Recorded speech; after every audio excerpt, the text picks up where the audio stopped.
bailar con mi linda orquesta. Matices, matices del Perú.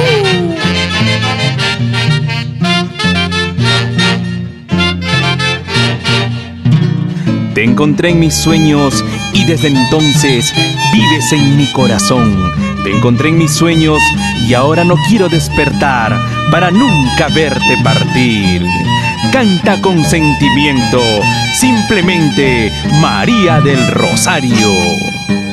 Anoche cuando dormía, yo tenía dulces sueños.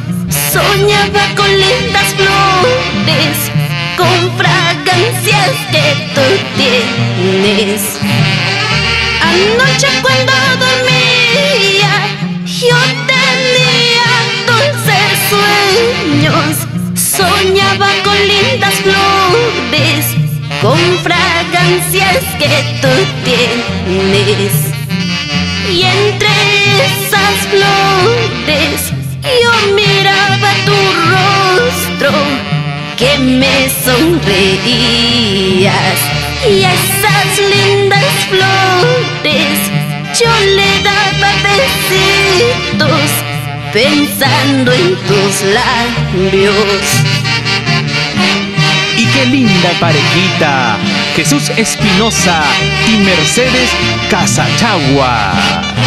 Siempre juntos, siempre adelante, John Zurita y Yanina Espinosa.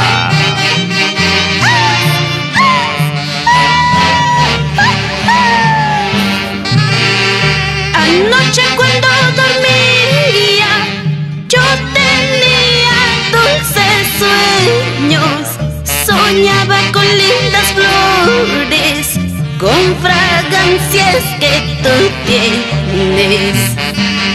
Y entre esas flores yo miraba tu rostro, que me sonreías, y a esas lindas flores yo le daba besitos, pensando en tus labios. Con mucho cariño para las hermanas María y René Pajar en San Martín de Bangoa. ¿Y qué dice Melba Carguancho?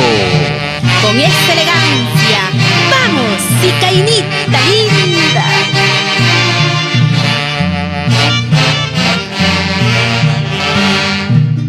Luego al despertar pronuncié tu nombre y no estabas a mi lado. Yo me di cuenta que no era en realidad, que solo era un dulce sueño. Luego al despertar pronuncié tu nombre y no estabas a mi lado. Y yo me di cuenta que no era en realidad, que solo era un dulce sueño. Echa paso, abran campo, que vienen las preguntas, abran campo. ¡Qué bien se baila en Carguamayo! ¿Sí o no? Jorge Campos y esposa Karina Panduro.